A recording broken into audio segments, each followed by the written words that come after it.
Hello, this is Laura Gathers with Love Heart of Marriage Coaching. How many of you have heard that saying, just agree to disagree?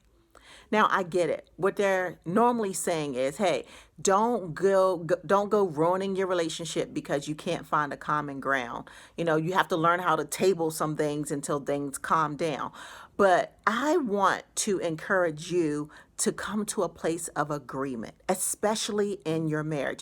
You can't agree to disagree when it comes to your finances, when it comes to having children or raising children or your jobs or where you're going to live. You can't agree to disagree because you're not able to move forward in the things that God has for you. And most importantly, God is not a God of disagreement. God is a God of agreement. Amos 3:3 clearly states, can two walk together unless they are agreed? You and your spouse will not be able to move forward, to walk together and accomplish the plan that God has for you if you choose to simply agree to disagree on the important issues that will affect your future. You're either going to grow apart, you're going to walk apart, or you're not going to walk at all. And that is not a part of God's plan for your marriage. Now, Matthew 18:19 through 20 states, again, I say to you, if two of you agree on earth concerning anything that they ask, it will be done for them by my Father in heaven. For where two or three are gathered in my name, I am there in the midst of them. And that's the power of marriage.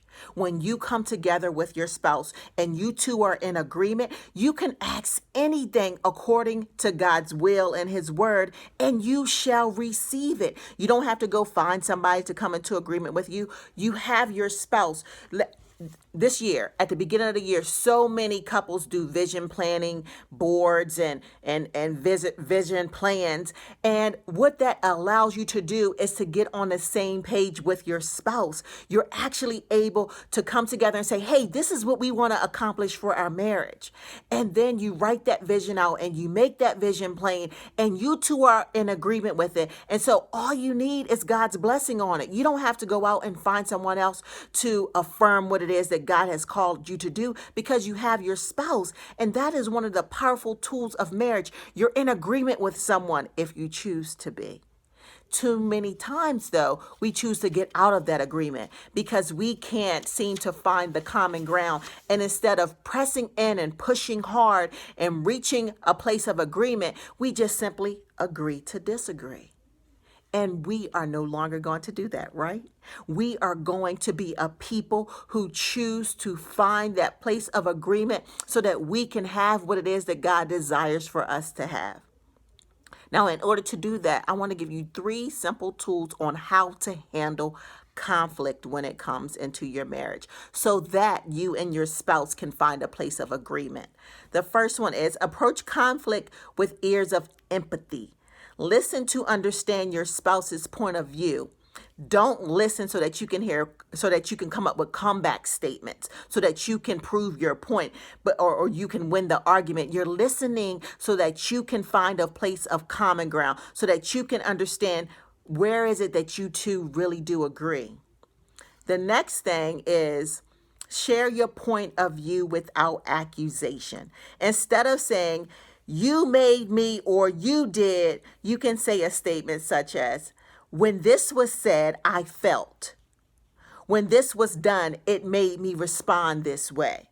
Take the accusation out of your words, and then your spouse's guard will be down and they will be open to hear what it is that you're saying.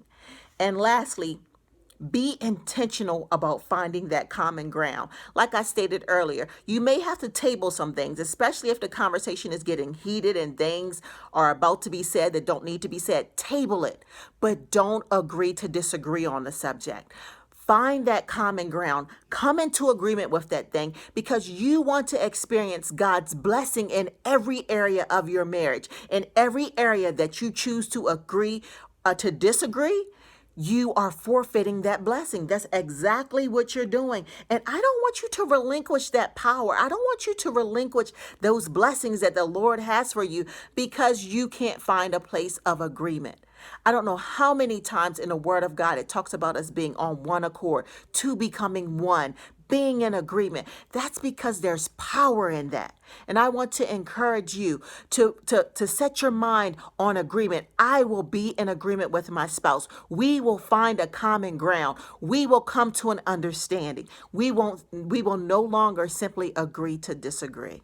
I hope that this message encourages you and it blesses you. Have a wonderful day. Don't forget to like me on Instagram, follow me on Facebook, or like me on Facebook, and subscribe to my YouTube channel. Be blessed.